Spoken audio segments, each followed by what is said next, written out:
வணக்கம், நான் பிரபு.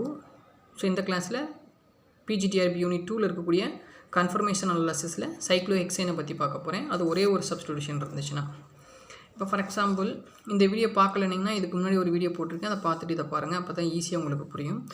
இப்போ ஆக்சியல் ஃபார்ம், இது ஈக்குவட்டோரியல் ஃபார்ம். இப்போ ஆக்சியலில் ஒரு லார்ஜர் குரூப் இருந்துச்சுன்னா 1,3 இன்ட்ராக்ஷன் இருக்குங்க. அப்போ இந்த மாலிகுல் இன்ட்ராக்ஷன் ஸ்டெரிக் இன்ட்ராக்ஷன் வந்து அந்த மாலிகுலை லீஸ்ட் ஸ்டேபிளாக மாற்றும். இங்கே 1,3 இன்ட்ராக்ஷன் எங்கேயுமே வாய்ப்பு கிடையாது, அதனால இது மோர் ஸ்டேபிளாக இருக்கும். அப்போ ஒரே ஒரு சைக்ளோஹெக்சேனில் ஒரே ஒரு லார்ஜர் குரூப் இருந்துச்சுன்னு சொன்னால் அந்த லார்ஜர் குரூப் ஈக்குவட்டோரியல் தான் இருக்கணும், அது எந்த குரூப்பாக இருந்தாலும். அப்படி ஞாபகம் வச்சுக்கோங்க. ஃபார் எக்ஸாம்பிள் ஃப்ளூரின் எடுத்துக்கோங்க. இப்போ 1,3 இன்ட்ராக்ஷன் இருக்குது, இதில் 1,3 இன்ட்ராக்ஷன் இல்லை, 60% இருக்குது. இது எத்தனை 40%. ஏன்னா அங்கே ஹைட்ரஜன் பாண்டிங் லைட்டாக பாசிபிள் இருக்குது, அதனால 40% இருக்குது. பட் மோர் ஸ்டேபிள் நீங்கள் ஈக்குவட்டோரியல் ஃபார்ம் தான் எடுத்துக்கணும். அதே மாதிரி பாருங்கள், டெர்சரி பியூட்டைல் சைக்ளோஹெக்சேன் இப்படி இருந்து ஆக்சியலில் டெர்சரி பியூட்டைல் இருந்துச்சுன்னா அந்த மாலிகுலவே லீஸ்ட் ஸ்டேபிளாக மாறும். அப்போ 3% தான் கிடைக்கும், அதாவது இல்லை இதுதான் அதிகமாக கிடைக்கும். ஏன்னா ஈக்குவட்டோரியல் போச்சுன்னா 1,3 இன்ட்ராக்ஷன் இருக்காதுங்க. அப்போ மோனோ சப்ஸ்டிடியூஷனில் ஒரு சைக்ளோஹெக்சேனில் எந்த லார்ஜர் குரூப் இருந்தாலும் அது என்னவாக இருக்குங்க, ஈக்குவட்டோரியல் பொசிஷனில் இருக்கணும். சரி, இப்போ அதே கொஸ்டின் தான் conformation analysis for disubstituted. ஒரே ஜெம்னா ஒரு கார்பனில் 2 பேர் இருக்கிறது தான் ஜெம். இப்போ மோனோ சப்ஸ்டிடியூஷன் தான், ஆனால் ஒரே பொசிஷனில் 2 பேர் இருக்காங்க. சிம்பிள், இங்கேயும் 1,3 இருக்குது, இங்கேயும் 1,3 இருக்குது. இதில் யார் இப்போ ஃபார் எக்ஸாம்பிள் ஜெம்மு கொடுத்துருக்காங்கன்னா ஒரே இதில் டை சப்ஸ்டிடியூஷன் இருந்துச்சுன்னா 2ல் யார் லார்ஜர் குரூப்புன்னு பாருங்கள். Larger group is nothing but molecular weight லார்ஜாக இருக்கான்னு பாருங்கள். அப்போ CH3 இங்கே CH2 CH3 எது லார்ஜர் குரூப், இதுதான் லார்ஜர் குரூப். அப்போ லார்ஜர் குரூப் ஈக்குவட்டோரியல் பொசிஷனுக்கு வந்துடணும். அப்போ இதில் லார்ஜர் குரூப் ஈக்குவட்டோரியல் இருக்குது, இது லார்ஜர் குரூப் ஆக்சியல் இருக்குது. அப்போ இங்கேயும் 1,3 இன்ட்ராக்ஷன் இருக்குது, இங்கேயும் 1,3 இன்ட்ராக்ஷன் இருக்குது, ஆனால் இது ஸ்மாலர் 1,3 இன்ட்ராக்ஷன், இங்கே லார்ஜர். அப்போ இந்த 2 குரூப்பையும் பார்க்கணும், அதில் லார்ஜர் குரூப் ஈக்குவட்டோரியல் இருந்தால் மோர் ஸ்டேபிள், அவ்வளோதான். நெக்ஸ்ட்டு பாருங்கள், இப்போ இதே தான் 1-மெத்தில் 1 டெர்சரி பியூட்டைல் சைக்ளோஹெக்சேன். இதுவான்னு பாருங்கள். இதில் லார்ஜர் குரூப் ஆக்சியல் இருக்குது, இது 2ல் லார்ஜர் குரூப் பார்த்துட்டோம், இதுதான் லார்ஜர் குரூப் ஈக்குவட்டோரியல். அப்போ இதுதான் மோர் ஸ்டேபிளாக இருக்கும், அதான் எழுதியிருக்கேன். இது லீஸ்ட் ஸ்டேபிள். இப்படி தான் கொஸ்டின் கொடுத்துருப்பாங்க, பார்த்துக்கணும். சரி, என்ன ஹிண்ட்டு சார், என்ன தான் பார்க்கணும், ஒரு ஆர் டேஷ். இப்போ எது பெரிய குரூப்பாக இருக்கோ அது ஈக்குவட்டோரியலில் இருக்கணும், அது லார்ஜர் குரூப். எது ஸ்மாலர் குரூப்போ அது ஆக்சியல் பொசிஷனில் இருக்கணும். ஃபார் எக்ஸாம்பிள் ஒரு எக்ஸாம்பிள் சொல்லியிருக்கேன், ஒரு மெத்தில் ஒரு ப்ரோப்பைல். இதில் மெத்தில் தான் ஸ்மாலர் குரூப், அப்போ அது ஆக்சியல் இருக்கணும். லார்ஜர் குரூப் ஈக்குவட்டோரியல் இருந்தால் மோர் ஸ்டேபிள், இவ்வளோ தாங்க. சரி, அதுக்கடுத்து 1-2 சப்ஸ்டிடியூஷன் போயிடுச்சுன்னு சொன்னால் ஒரே சப்ஸ்டிடியூஷன் பார்த்தோம், ஜெம் பார்த்தோம், இப்போ 1-2. அப்போ இதை தெரிஞ்சு வச்சுக்கோங்க. 1-2 1-2 இல்லாட்டி 1-4 சிஸ்ஸாக இருந்தால் ஆக்சியல் ஈக்குவட்டோரியலாக இருக்கும், ட்ரான்ஸாக இருந்தால் ஆக்சியலாக இருக்கும். இதவே நீங்கள் 1-4க்கு அப்ளை பண்ணிக்கலாம், இதில் ஒன்றும் தப்பு வராதுன்னு நினைக்கிறேன், பார்த்துக்கணும். சரி, இப்போ இந்த இதில் இதை தான் 2017 டிஆர்பியில் இந்த காம்பவுண்ட் கொடுத்துட்டு நேம் கொடுத்துட்டு அது வந்து ஆப்டிக்கலி ஆக்டிவாக இன்ஆக்டிவான்னு கேட்டிருந்தாங்க, பார்த்துக்கலாம். இப்போ இது சிஸ்ஸு 1வது இடத்துலையும் 2வது இடத்துலையும் இருக்குது. CH3 HH சேம் சைடு இருக்குது, அதனால் சிஸ்ஸு. ஓகேங்களா? அப்போ இதில் பிளேன் ஆஃப் சிமெட்ரி இருக்குமா, இப்படியே ஒரு கோடு போடுங்க, இப்படி போடுங்க. இந்த ஹெச் இதில் விழுந்துடும், CH3 இதில் விழுந்துடும், இந்த பாண்ட் எல்லாமே வந்துடும். அப்போ பிளேன் ஆஃப் சிமெட்ரி இருக்குது, அதனால் இது என்ன சொல்லலாம், அக்கைரல், ஆப்டிக்கலி இன்ஆக்டிவ்னு சொல்லிடுவோம், ஏன்னா பிளேன் ஆஃப் சிமெட்ரி இருக்குது. இதே ட்ரான்ஸ்ன்னு சொன்னால் இது கைரல்னு சொல்கிறோம். ஏன் கைரல், இங்கே பிளேன் ஆஃப் சிமெட்ரியா சென்டர் ஆஃப் சிமெட்ரியா கிடையாது சார். சென்டர் ஆஃப் சிமெட்ரி இதுக்கும் கிடையாது, எல்லா ஒரு புள்ளியில் எல்லாமே ரிஃப்ளெக்ட் ஆகணும். ரிஃப்ளெக்ட் ஆச்சுன்னு சொன்னால் சென்டர் ஆஃப் சிமெட்ரிக்கு நடத்துங்க, சென்டர் ஆஃப் சிமெட்ரி கிடையாதுங்க. அப்போ கைரலாக இருக்குது, ஆப்டிக்கலி ஆக்டிவாக இருக்குது. அப்போ 1-2ல் ட்ரான்ஸ் வந்து ஆப்டிக்கலி ஆக்டிவ். ஒரு ஜிஸ்ஸு, இது ஆக்சியல் ஈக்குவட்டோரியல், ஒரு ஆக்சியல் ஃபார்ம் ஈக்குவட்டோரியல் ஃபார்ம். இப்போ இது மாறுது, ஒரு ஆக்சியல் ஃபார்ம் ஈக்குவட்டோரியல் ஃபார்ம். இப்போ ரெண்டுக்கும் எனர்ஜி ரெண்டுமே சேம் எனர்ஜியாக இருக்கும். எப்படின்னு பாருங்கள், இதோட ஆக்சியல் 2.7, அதாவது மொத்தமே பார்த்தீங்கன்னா ஒரு காஜ் போட்ட இன்ட்ராக்ஷனுக்கு 0.9ங்க. இதில் எத்தனை இருக்குன்னா ஒரு காஜ் போட்ட இன்ட்ராக்ஷனுக்கு எவ்வளோ சொல்லியிருக்கேன், 0.9 சொல்லியிருக்கேன். இப்போ ஒரு ஆக்சியலுக்கு 2ன்னு வச்சுக்கோங்க. ஒரு ஆக்சியலுக்கு இந்த ஒரு ஆக்சியல் இருக்கக்கூடிய CH3க்கு 2 காஜ் போட்ட இன்ட்ராக்ஷன். ஒரு ஈக்குவட்டோரியல் இருக்குது பார்த்தீங்களா, இந்த ஈக்குவட்டோரியல் இருக்குது ஒரு ஹைட்ரஜன். அப்போ மொத்தம் ஆக்சியலுக்கு 2, ஈக்குவட்டோரியலுக்கு 1, மொத்தம் 3 இருக்கா. அப்போ 3 × 9 போட்டிங்கன்னா 2.7 வரும். அதான் இங்கே கொடுத்துருக்கேன். இதில் 2 கன்ஃபர்மேஷன் இருக்குது, ஒன்று ஆக்சியல் ஈக்குவட்டோரியல், எது ஆக்சியல் ஈக்குவட்டோரியல், இன்னொன்று ஈக்குவட்டோரியல் ஆக்சியல். இந்த ரெண்டுமே ஈக்குவல் எனர்ஜி, ஏன்னா இந்த ரெண்டுலேயுமே டோட்டல் எனர்ஜி எவ்வளோ இருக்குன்னா 2.7 தான். அப்போ இந்த நல்லா ஞாபகம் வச்சுக்கணும். ஆக்சியலுக்குனா 2 கான்ஜுகேட், ஈக்குட்டோரியல்னா 1 கான்ஜுகேட்.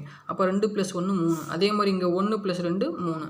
அப்போ 3 × 9 போட்டிங்கன்னா 27. அப்போ டோட்டல் எனர்ஜி சேமாக இருக்குன்னு சொல்லிடலாம். ஓகே, அப்போ சிஸ் வந்து எனர்ஜி வந்து 2.7 கிலோ கேலரி இருக்குது, அதனால் லீஸ்ட் ஸ்டேபிள்னு சொல்லிடலாம். இப்போ இதோட ட்ரான்ஸ்ஃபார்ம் வாங்க. இதோட ட்ரான்ஸ் 2 விதமான ட்ரான்ஸ் இருக்குது. Axial, equatorial. இந்த இதுக்கு தான் இருக்கிறதுலே எனர்ஜி அதிகம். ஏன்னா ஒரு ஆக்சியலுக்கு 2 கான்ஜுகேட் இருக்குது. அந்த கான்ஜுகேட் எப்படி இருக்குன்னு சொல்லியிருக்கேன். எது கான்ஜுகேட்? ஒரு ஆக்சியலுக்கு 2 கான்ஜுகேட்.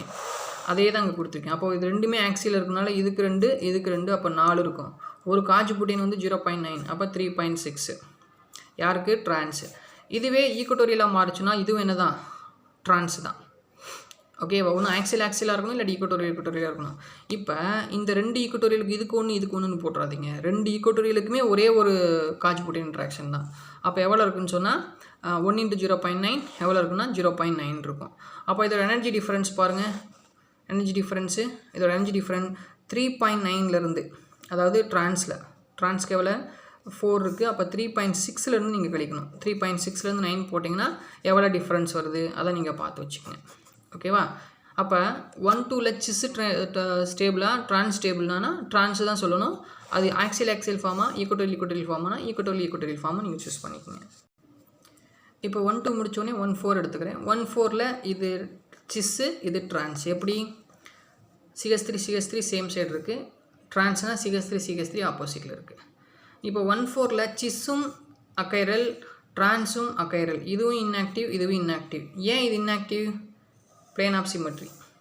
ஓகே, இது ஏன் இன்ஆக்டிவ்? Centre of symmetry. பாருங்கள், எல்லாமே ஒரு இடத்துல சந்திக்கும். இந்த புள்ளியில் எல்லா பாண்டுமே ரிஃப்ளெக்ட் ஆகும். இந்த புள்ளியில் எல்லாமே இந்த பாண்டு எல்லாமே இந்த புள்ளியில் ரிஃப்ளெக்ட் ஆகும். அப்போ சென்டர் ஆஃப் சிமெட்ரி இருக்குங்க. அப்போ 1, 4ல் ரெண்டுமே சிஸ்ஸும் இன்ஆக்டிவ், ட்ரான்ஸும் இன்ஆக்டிவ். இதை மெமரி பண்ணக்கூடாதுங்க. இந்த மாதிரி ஸ்ட்ரக்சரை போட்டு நீங்கள் கண்டுபிடிக்க தெரியும். சரி, இதில் ஏன் இன்ஆக்டிவ்னு சொல்கிறதுக்கு பிளேன் ஆஃப் சிமெட்ரி, இது ஏன் இன்ஆக்டிவ்னு சொல்கிறதுக்கு சென்டர் ஆஃப் சிமெட்ரின்னு சொல்லியிருக்கேன். இப்போ அதோட சிஸ் ஃபார்ம் எடுத்துக்கிறேன். 1, 4ல் சிஸ்ஸுனா ஒரு ஆக்சியல் இருக்கணும், இன்னொரு ஈக்குட்டோரியல் இருக்கணும். ட்ரான்ஸ்னால் சரி, இது ஒரு சிஸ் தான், இதுவும் சிஸ்ஸு. இப்படி ஒரு சிஸ் இருக்குது, இப்படி ஒரு சிஸ் இருக்குது. Axial equatorial axial. இந்த ரெண்டுக்கும் எனர்ஜி டிஃப்ரென்ஸ் எப்படி இருக்கும்? சேமாக தான் இருக்கும். எப்படி சொல்கிறேன்? இதில் ஒரு ஆக்சியலுக்கு 2, ஆனால் ஈக்குட்டோரியலுக்கு இது கிடையாது, கான்ஜுகேட் கிடையாது. 1, 2க்கு மட்டும்தான் நீங்கள் ஈக்குட்டோரியலுக்கு 1 சொல்லணும். இங்கே ஈக்குட்டோரியலுக்கு எதுவுமே கிடையாது. அப்போ ஆக்சியலுக்கு மட்டும் 2. அப்போ 2 × 9 போட்டிங்கன்னா 1.8. இங்கேயும் 2 × 0.9 போட்டிங்கன்னா 1.8. ஓகேங்களா? ஈக்குட்டோரியலுக்கு ஞாபகம் வச்சுக்கா இருக்காதுன்னு சொல்லிடுங்க. ஓகே, அப்போ ரெண்டுமே என்னவாக இருக்குது? சேம் எனர்ஜியாக இருக்குது. ஓகே, இதோட ட்ரான்ஸ் ஃபார்ம் பார்க்கலாம். இதோட ட்ரான்ஸ் ஆக்சியல், ஈக்குட்டோரியல். இப்போ ஈக்குட்டோரியலுக்கு கிடையாதுன்னு சொல்லிட்டேன். அப்போ என்ன சொல்லிடலாம்? 0 கிலோ கேலரி மோல். ஆனால் ஆக்சியலுக்கு இது 2 கான்ஜுகேட், இது 2 கான்ஜுகேட். அப்போ 4 × 0.9 போட்டிங்கன்னா 3.6. அப்போ இந்த 1, 4ல் சிஸ்ஸுக்கு எனர்ஜி என்ன, ட்ரான்ஸுக்கு எனர்ஜி என்ன? ட்ரான்ஸில் ஈக்குட்டோரியல் தான் எனர்ஜி எவ்வளோ, ஆக்சியல்னு எனர்ஜி எவ்வளோ, தென் சிஸ்ஸில் ஆக்சியல் ஈக்குட்டோரியலுக்கு ரெண்டுக்கும் சேம் எனர்ஜி. எப்படி வேணால் கொஷின் கேட்பாங்க, நீங்கள் இதை பார்த்து வச்சுக்கோங்க. என்ன சொல்கிறேன்னா, இந்த 4 ஸ்ட்ரக்சர், இந்த 2 ஸ்ட்ரக்சரையும் கொடுத்துட்டு யார் மோர் ஸ்டேபிள்னு கேட்பாங்க, நீங்கள் இதை சூஸ் பண்ணணும். யாருக்கு எனர்ஜி கம்மியோ அதை சூஸ் பண்ணணும். யாருக்கு ஹையர் எனர்ஜின்னு கேட்பாங்க, நீங்கள் இதை சூஸ் பண்ணணும். இந்த 4ஐயும் கொடுத்துட்டு எந்த 2 ஸ்ட்ரக்சர் சேம் எனர்ஜின்னு கேட்டிங்கன்னா ஆக்சியல் ஈக்குட்டோரியல் ஆக்சியல் நீங்கள் சூஸ் பண்ணணும். நெக்ஸ்ட்டு 1,3 டைமெத்தில் சைக்ளோஹெக்சேன் இது பார்க்க போகிறோம். இதோட சிஸ் ஃபார்ம் வரைஞ்சிருக்கேன், ட்ரான்ஸ் ஃபார்ம் வரைஞ்சிருக்கேன். ஸோ சிஸ் ஃபார்ம் வந்து இப்படி நீங்கள் போட்டிங்கன்னா பிளேன் ஆஃப் சிமெட்ரி. எல்லாமே இப்படி இந்த மாதிரி இப்படி ரொட்டேட் பண்ணிங்கன்னா ஸோ பிளேன் ஆஃப் சிமெட்ரி இருக்குது. அதனால் achiral optically inactive due to plane of symmetry. ஆனால் இதில் பாருங்கள், எப்படி போட்டாலும் ரிஃப்ளெக்ட் ஆகாதுங்க. சென்டர் ஆஃப் சிமெட்ரியோ பிளேன் ஆஃப் சிமெட்ரியோ வராது. அப்போ என்ன ஆகும்? Chiral optically active. சரி, இதை தெரிஞ்சு வச்சுங்க. நெக்ஸ்ட்டு இதோட சிஸ் ஃபார்ம். இந்த சிஸ்ன்னு சொன்னால் 1, 3 சொல்லுவாங்க, அப்படி இல்லைனா 1, 5 சொல்லுவாங்க. இங்கே பாருங்கள் 1, 2, 3 இல்லைனா 1, 2, 3, 4, 5. 1, 3யும் 1, 5யும் சேம் தான், கன்ஃபியூஸ் ஆகக்கூடாது. இது ஆக்சியல் ஃபார்ம், ஈக்குட்டோரியல் ஃபார்ம். ரொம்ப ஈஸியாக வச்சுங்க. ஆக்சியல்னால் 2ன்னு சொல்லியிருக்கேன். அப்போ 2 + 2 4. அப்போ 4 கான்ஜுகேட் எனர்ஜி எவ்வளோன்னு சொல்லிடலாம். ஈக்குட்டோரியல்னால் 0ன்னு சொல்லியிருக்கேன். 1, 2க்கு மட்டும்தான் 1 எடுத்துக்கணும். மிச்சம் எந்த ஃபார்ம் கொடுத்தாலும் 0ன்னு வச்சுக்கோங்க.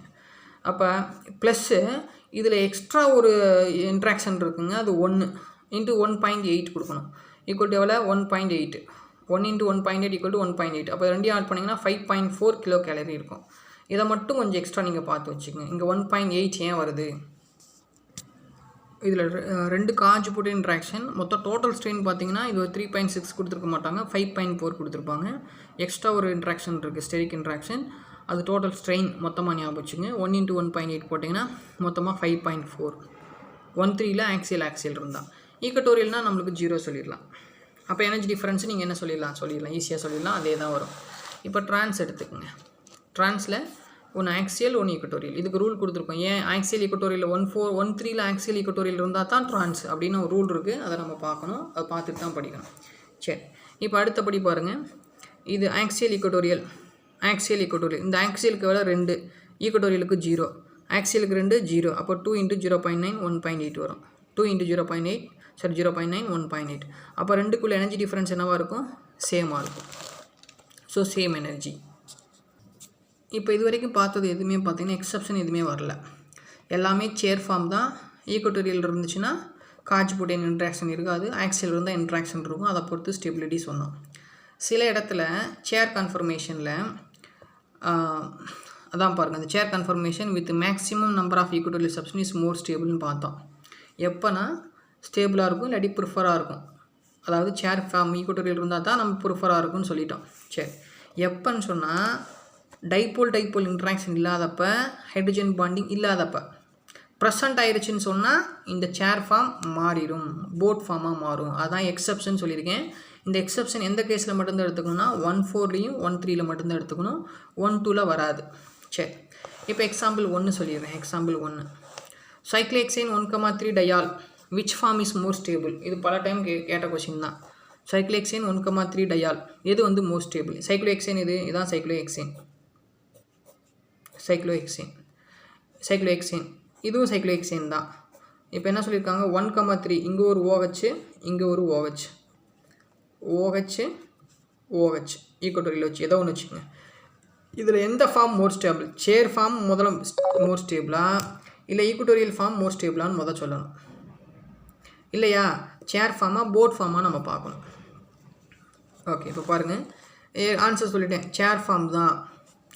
Axial form is more stable. என்ன காரணம்னு பார்ப்போம். ஈக்குவட்டோரியல் இருந்தால் தான் மோர் ஸ்டேபிளாக இருக்கும். ஆனால் இங்கே ஆக்சியல் வருது, என்ன காரணம்னு பார்ப்போம். என்ன காரணம்னா அவங்களே சொல்லிட்டாங்க, ஹைட்ரஜன் பாண்டிங், அது ஒரே மாலிகுலர் இருக்கிறதுனால இன்ட்ரா மாலிகுலர்னு சொல்லியாச்சு. இதான் 1,3 சைக்ளோஹெக்சேன் டயால் முடிஞ்சு வச்சு 1,3 டயால். இப்போ ஈக்குவட்டோரியல் போயிடுச்சுன்னா இதுதான் இருந்திருக்கணும். ஆக்சுவலாக இதுதான் மோர் ஸ்டேபிளாக இருந்திருக்கணும் நம்ம, ஏன்னா 1,3 இன்ட்ராக்ஷன் இல்லை. ஆனால் இங்கே பாருங்கள், OH இப்படி ஆக்சியல் இருந்துச்சுன்னா இது ரெண்டு கடையில் ஹைட்ரஜன் பாண்டிங் இருக்கும். ஸோ ஹைட்ரஜன் பாண்டிங் இருந்துச்சுன்னா அந்த மாலிகுல் மோர் ஸ்டேபிளாக இருக்கும். அதனால் இது லீஸ்ட் ஸ்டேபிள், இது மோர் ஸ்டேபிள். ஓகே, அதே மாதிரி எக்ஸாம்பிள் 2 பாருங்கள். 1,4 டயால் எடுத்துக்கிறேன். இது 1,4 டயால், சைக்ளோஹெக்சேன் 1,4 டயால்.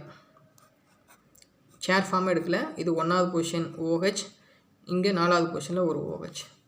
இப்படி இருந்துச்சுன்னா இது மோர் ஸ்டேபிளானா கிடையாது. எந்த ஃபார்ம் மோர் ஸ்டேபிள்னா போட் ஃபார்ம் மோர் ஸ்டேபிள். காரணம் என்னென்னா ஹைட்ரஜன் பாண்டிங். பிளாக் போல் ரிப்பல்சன் இருந்துச்சுன்னா அந்த மாலிகுல் லீஸ்ட் ஸ்டேபிளாக இருக்கும். ஆனால் இங்கே என்ன இருக்குன்னா 1 2 3 4 4th பொசிஷனில் பிளாக் பால்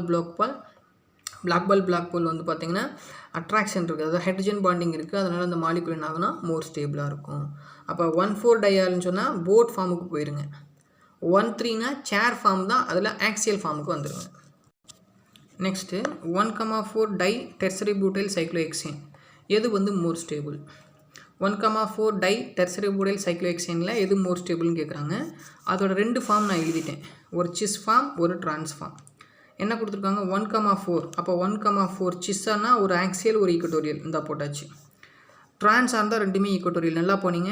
சேர் ஃபார்மில் இங்கே பல்கி குரூப் ஈக்குவட்டோரியல் இருக்குது, ரொம்ப தூரத்தில் தான் இருக்குது. அப்போ சேர் ஃபார்ம் தான் மோர் ஸ்டேபிள். அப்போ இது more stable because no steric interaction, no 1,3 interaction. அதனால் ட்ரான்ஸில் இந்த மாலிகுல் கொடுத்தாங்கன்னா இது ட்ரான்ஸ்ன்னு சொன்னாங்கன்னா சேர் ஃபார்ம் தான் மோர் ஸ்டேபிள். சரி, இப்போ இது சிஸ்ன்னு சொல்லிட்டாங்கன்னா ஆக்சியல் ஈக்குவட்டோரியல். பாருங்கள், ஒரு லார்ஜர் குரூப் பாருங்கள் ஆக்சியல் இருக்குங்க. அப்போ இங்கே 1,3 இன்ட்ராக்ஷன் அதிகமாக இருக்கும். அப்போ கண்டிப்பாக என்ன ஆகும், இந்த மாலிகுல் லீஸ்ட் ஸ்டேபிள் ஆகும். அதான் கீழே கொடுத்துருக்கேன். One of the tertiary group it's very unfavourable and make the molecule chair ஃபார்ம்லேருந்து சேர் ஃபார்மை அன்ஸ்டேபிளாக மாற்றி வச்சுருக்கு. அப்போ இது என்னவா மாறும்னா ட்விஸ்ட் போட்டாக மாறும். அப்போ இந்த கொஷின் இதுதான் கொஷின். 1,4 டை டெர்சரிபுட்டைல் சைக்ளோஹெக்சேன் ட்ரான்ஸ்னா சேர் ஃபார்ம் தான். ஆனால் சிஸ்ஸாக இருந்துச்சுன்னா அது ட்விஸ்ட் போட்டுக்கு மாறும். ட்விஸ்ட் போட்டில் இது ஈக்குவட்டோரியல், ஆல்மோஸ்ட் ஈக்குவட்டோரியல். அப்போ இதில் எந்த இன்ட்ராக்ஷனுமே இல்லை. அப்போ சிஸ்ஸாக இருந்தால் ட்விஸ்ட் போட், ட்ரான்ஸாக இருந்தால் சேர் ஃபார்ம் தான். ஓகேங்களா, தெரிஞ்சு வச்சுக்கோங்க. இதே மாதிரி இன்னொரு கொஷின் 2,5 டை டெர்சரிபுட்டைல் சைக்ளோஹெக்சேன் 1,4 டையா. அப்போ இதில் பாருங்கள், இதில் சிஸ் ட்ரான்ஸ் கிடையாது. இதில் இந்த 2 ஃபார்மே இருக்குது. ஆனால் இதில் more stable form boat form தான். சேர் ட்விஸ்ட் போட் ஃபார்ம் தான் நீங்கள் சொல்லணும். என்ன பாருங்கள், 1வது பொசிஷன் 4வது பொசிஷன் 1வது பொசிஷன் 4வது பொசிஷன் ஹைட்ரஜன் பாண்டிங் இருக்குது. அப்போ போட் ஃபார்ம் வந்துருச்சு. இதில் 2வது பொசிஷன்லையும் 5வது பொசிஷன்லையும் டெர்சரிபுட்டைல் குரூப் இருக்குது. அப்போ இந்த மாலிகுல் கொஞ்சம் லீஸ்ட் ஸ்டேபிளாக இருக்கும். ஆனால் இந்த இதுலேயும் இருக்குது. ஐஆர் ஸ்டடியில் இதுவும் பாசிபிள் தான் சொல்லியிருக்காங்க. ஆனால் மோர் பாசிபிள் இதுதான். இதில் பாருங்கள், இது நம்பர் 1, இது 2, இது 3, இது 4, இது 5, இது 6. 1லேயும் 4 டயால், 2லேயும் 5லேயும் டெர்சரிபுட்டைல் ட்விஸ்ட் போட் ஃபார்முக்கு மாறிடும். 2017 பாலிடெக்னிக் கொஷின் கேட்ட கொஷின் என்னென்னா, இந்த மாதிரி சென்டென்ஸாக கொடுத்துட்டாங்க. 1, 2,2 ப்ரைம் 6,6 ப்ரைம் பென்டாமெத்தில் 4 ஃபினைல் 4 ஹைட்ராக்சி பிப்ரிடின். இது எது மோர் ஸ்டேபிள் ஃபார்ம்? சேர் ஃபார்மா, போட் ஃபார்மா, ட்விஸ்ட் போட்டா, நன் ஆஃப் திஸான்னு கேட்டிருந்தாங்க. போட் ஃபார்ம் தான் மோர் ஸ்டேபிள். அது எப்படின்னு பாருங்கள். ஸ்ட்ரக்சர் பாருங்கள். 1 மெத்தில், 2, 3, 4 ஃபினைல், 2லேயும் 5லேயும், அதாவது 2வதுலேயும் 6வதுலேயும் பார்த்தீங்கன்னா 4 மெத்தில் இருக்குது. 4, 1வதுல ஒரு மெத்தில், 5 மெத்தில் இருக்குது. ஒரு 4வது பொசிஷனில் OH. அப்போ இந்த ஃபார்ம் என்னவாக இருக்குன்னா, இங்கே இருக்க நைட்ரஜனுக்கும் இந்த இருக்க OHக்கும் பார்த்தீங்கன்னா இப்படி பாண்ட் போட்டுங்க. OHக்கும் ஹைட்ரஜன் பாண்டிங் இருக்குது. அப்போ போட் ஃபார்ம் தான் மோர் ஸ்டேபிள். அது தெரிஞ்சு வச்சுக்கணும். ஓகேங்களா? ஓகே, நெக்ஸ்ட் ஒரு இம்பார்ட்டன்ட் டாப்பிக்கு. இப்போ இந்த மாதிரி ஒரு மாலிகுல் கொடுத்து எத்தனை கான்ஜுகேட் இன்ட்ராக்ஷன் இருக்காங்கன்னா, இது ஆக்சியலில் தானே இருக்குது. அப்போ ஆக்சியலில் இருந்துச்சுன்னா 2 கான்ஜுகேட் இன்ட்ராக்ஷன் போட்டுருங்க. சரி, ஈக்குவட்டோரியல் இருந்துச்சுன்னா 0 தான். ஆனால் அது 1வது இடத்துலையும் 2வது இடத்துலையும் தான். ஒரு ஈக்குவட்டோரியல் இருந்தாலும் சரி, 2 ஈக்குவட்டோரியல் இருந்தாலும் 2 சேர்த்து 1 தான் நீங்கள் சொல்லணும். ஒரே ஒரு கான்ஜுகேட் இன்ட்ராக்ஷன். இப்போ இது மாதிரி நீங்கள் ரெடிமேடாக நீங்கள் படித்து வச்சுக்கிட்டிங்கன்னா எது கேட்டாலும் ஈஸியாக எழுதிடலாம். ஓகேங்களா? நம்மளுக்கு ரூல் என்ன தெரியும்? என்ன ரூலு? 1,2 for example எடுத்துக்கேன். 1,2 எடுத்துக்கிறேன். இது சிஸ்ஸாக இருக்குன்னா, இன்னொன்று ட்ரான்ஸ். எத்தனை கான்ஜுகேட் இன்ட்ராக்ஷன் இங்கே சொல்லிடுறேன். கான்ஜுகேட் எத்தனை இருக்குன்னு சொல்லிடுறேன். இப்போ சிஸ்ஸுனா ஒரு axial equatorial or equatorial axial. ஓகேங்களா? இப்போ 1, 2 பொசிஷன் சொல்லியாச்சு. எத்தனை கான்ஜுகேட் இன்ட்ராக்ஷன் இருக்குன்னு சொன்னால், ஆக்சியலுக்கு 2, ஈக்குவட்டோரியலுக்கு 1, அப்போ 3 கான்ஜுகேட் இன்ட்ராக்ஷன். அதே மாதிரி இதில் ஆக்சியலுக்கு 2, ஈக்குவட்டோரியலுக்கு 1, 3 கான்ஜுகேட் இன்ட்ராக்ஷன். ஓகே, இதே ட்ரான்ஸாக இருந்தால் ஆக்சியல் ஃபார்ம், ஈக்குவட்டோரியல் ஃபார்ம். அப்போ இதில் எத்தனை கான்ஜுகேட் இன்ட்ராக்ஷன் இருக்குன்னு சொல்லுங்கள். ஆக்சியலுக்கு 2 + 2 4 கான்ஜுகேட். ஒரு ஆக்சியல்னா 2ன்னு வச்சுக்கோங்க. 4. ஈக்குவட்டோரியல் 1, 2 பொசிஷனில் இருந்தால் தனியாக இருந்தாலும் 1 தான், சேர்ந்து இருந்தாலும் 1 தான். ஒரு கான்ஜுகேட் இன்ட்ராக்ஷன். அப்போ எனர்ஜினா இப்போ 3னா 3 × 9 போடுங்க, 3 × 9 போடுங்க, 4 × 9 போடுங்க. இப்போ அதே மாதிரி 1, 4க்கு பாருங்கள். Axial equatorial axial. இதுதான் செஸ்ஸு. இப்போ சொல்லுங்கள், ஆக்சியலுக்கு 2, ஈக்குவட்டோரியலில் 0. அப்போ எத்தனை கான்ஜுகேட் இன்ட்ராக்ஷன்னா 2. அதே மாதிரி பார்த்தீங்கன்னா இதில் 0, இது 2 முடிஞ்சு போச்சு. Axial equatorial. அப்போ என்ன சொல்லிடலாம்? இதுக்கு 0. ஆக்சியலுக்கு 4 இருக்குது, முடிஞ்சு போச்சு. இப்போ இதே மாதிரி 1,3க்கு வாங்க. 1,3 இல்லைனா 1,5 2 1 தான். இதில் ஈக்குவட்டோரியல் ஆக்சியல் ஃபார்மாக இருந்தால் தான் சிஸ்ஸு. ட்ரான்ஸ் வந்து ஆக்சியல் ஈக்குவட்டோரியல் ஆக்சியல். இப்போ நீங்கள் சொல்லுங்கள் பார்க்கலாம். இதில் ஒன்று மாத்திரம் கொஞ்சம் எக்ஸ்ட்ரா வரும். நீங்கள் கான்ஜுகேட் மட்டும் தான் சொல்கிறேன். எனர்ஜி மாத்திரம் மாறும். ரெண்டுமே ஈக்குவட்டோரியல் இருந்தால் 0. ஆக்சியல் ஒரு ஆக்சியலுக்கு 2, இன்னொரு ஆக்சியலுக்கு 2, அப்போ 4. இதில் தான் 1.8 சேர்த்து சொல்லுவோம். சரி, இங்கே ஒரு ஆக்சியலுக்கு 2, ஈக்குவட்டோரியலுக்கு 0, அப்போ 2 கான்ஜுகேட். ஈக்குவட்டோரியலுக்கு 0, ஆக்சியலுக்கு 2, அப்போ 2 கான்ஜுகேட் இன்ட்ராக்ஷன். அவ்வளோதாங்க. எது கேட்டாலும் நம்ம சொல்லிடலாம். இப்போ 1, 2ல் யார் மோர் ஸ்டேபிள்? எது ஈக்குவட்டோரியலில் பாருங்கள், அது மோர் ஸ்டேபிள். 1, 4ல் ஈக்குவட்டோரியல் எது மோர் ஸ்டேபிள்? இதை தான் இங்கே சூஸ் பண்ணணும். ஈக்குவட்டோரியல். 1, 3ல் யார் சூஸ் பண்ணணும்? ஈக்குவட்டோரியல் ஃபார்ம் தான் 0. சம்டைம் ஆக்சியல் வரும். எப்போ வரும்? ஹைட்ரஜன் பாண்ட் இருந்துச்சுன்னா ஹைட்ரஜன் பாண்ட் இருந்துச்சுன்னா டைஆக்சியல் ஃபார்ம், இல்லாட்டி ரெண்டுமே OH குரூப்பாக இருக்கணும். அதாவது ஹைட்ரஜன் பாண்டிங் இருக்கணும், இன்ட்ராமோலர் ஹைட்ரஜன் பாண்டிங் இருந்தால் ஆக்சியல் ஃபார்ம் மோர் ஸ்டேபிள்னு ஞாபகம் வச்சுக்கோங்க. ஓகேங்களா? வேறு என்ன டாபிக் கொடுத்தாலும் இதை எழுதிடலாம். வேறு ஒரு வீடியோவோட உங்களை சந்திக்கிறேன். தேங்க்யூ.